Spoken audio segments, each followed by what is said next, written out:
El sol del mediodía caía sin piedad sobre la pradera cuando la mujer apache cayó de rodillas y el polvo levantado por el viento se mezcló con el temblor de su respiración. No era solo el peso del cansancio lo que la había vencido, sino el filo invisible de la muerte rondando demasiado cerca. En ese instante suspendido, con las manos unidas y la mirada alzada, su vida entera pareció reducirse a una sola súplica silenciosa, a un último latido que se negaba a extinguirse. Todo lo que había sido, todo lo que había amado, se apretó en su pecho mientras el día seguía su curso indiferente, como si el mundo no supiera que una decisión podía quebrarlo o salvarlo todo.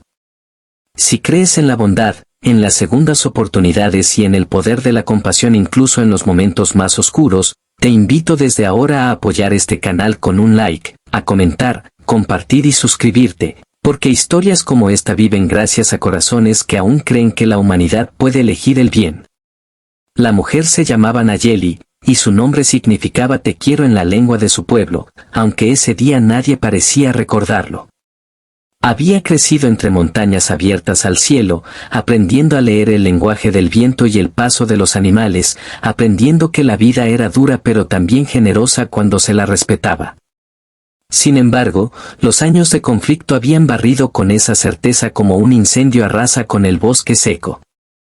Su tribu había sido dispersada, los ancianos habían muerto en el camino y los niños habían aprendido demasiado pronto a guardar silencio. Nayeli había sobrevivido porque sabía moverse con el terreno y porque su madre, antes de caer enferma, le había enseñado que la dignidad no se pierde mientras el corazón siga latiendo con verdad. El día que la capturaron, el cielo estaba tan azul que dolía mirarlo. Había salido al amanecer en busca de raíces y agua, confiada en que la calma de la mañana la protegería. No escuchó los pasos hasta que fue tarde, y cuando levantó la vista, el destino ya había cambiado de forma. Fue llevada a un asentamiento improvisado cerca de un viejo corral de madera, donde el olor de los caballos y del sudor humano se mezclaba con la hierba aplastada. Allí, frente a hombres que no entendían su lengua ni su historia, Nayeli sintió por primera vez el miedo puro, ese que no grita pero paraliza. El hombre ante quien cayó de rodillas se llamaba Esteban Rocha, un colono endurecido por pérdidas que nadie veía. Había cruzado desiertos y enterrado a su familia en tierras que nunca terminaron de aceptarlo. Su rostro era una línea de decisiones difíciles, y su mirada había aprendido a no detenerse demasiado en el dolor ajeno para poder seguir adelante. Cuando vio a Nayeli arrodillarse bajo el sol, no sintió poder, sino un cansancio antiguo, como si la escena fuera un reflejo de algo que había intentado olvidar. Nayeli no habló con palabras, porque sabía que no servirían. Su gesto fue su idioma, y en ese gesto entregó la verdad desnuda de quien no quiere morir. No ofrecía su cuerpo ni su espíritu, sino su trabajo, su lealtad, su capacidad de servir a la vida a cambio de seguir respirando. En su mente pasaron imágenes de su madre, del fuego nocturno, de las canciones que ya casi no recordaba. No quería desaparecer como tantos otros, sin dejar huella, sin que nadie supiera que había amado el mundo. El silencio se alargó como una cuerda tensa. Alrededor, el asentamiento seguía con su rutina, los caballos resoplaban, alguien reía a lo lejos, y el sol seguía su camino implacable. Esteban sintió el peso de todas las decisiones que había tomado para sobrevivir, y por primera vez en años se preguntó en qué momento había dejado de elegir. No veía a una enemiga arrodillada, sino a una mujer agotada por la historia, tan cansada como el de huir del final. Decidió no levantarla de inmediato. La dejó allí un momento más, no por crueldad, sino porque necesitaba escuchar su propio corazón. Cuando finalmente hizo un gesto para que se pusiera de pie, Nayeli sintió que la sangre volvía a sus extremidades, como si la vida le concediera un respiro. No hubo promesas ni palabras grandilocuentes, solo un asentimiento que significaba trabajo duro, vigilancia constante y una oportunidad frágil como el vidrio. Los días siguientes fueron una prueba silenciosa.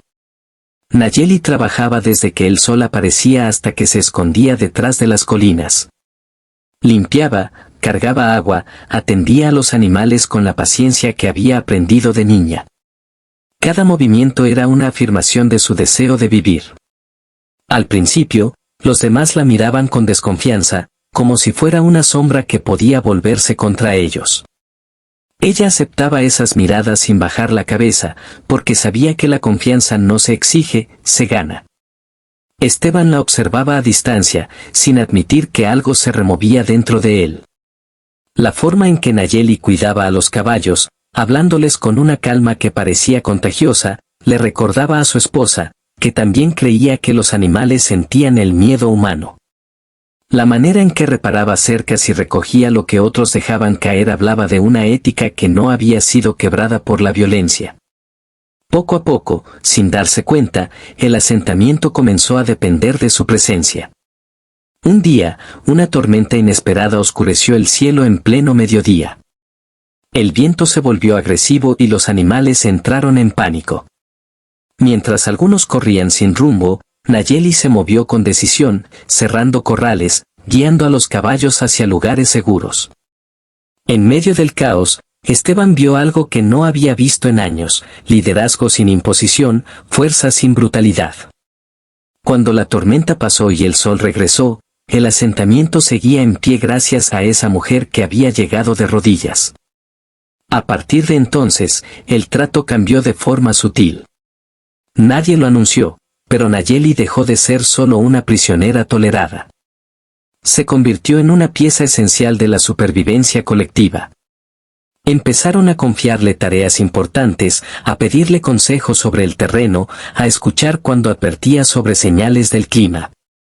Ella, a cambio, seguía trabajando con humildad, sin olvidar nunca el precio de su permanencia ni el peligro latente de perderlo todo de nuevo.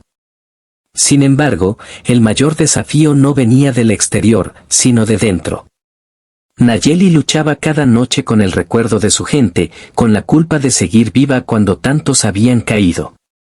Se preguntaba si servir a quienes habían destruido su mundo era una traición o una forma de resistir.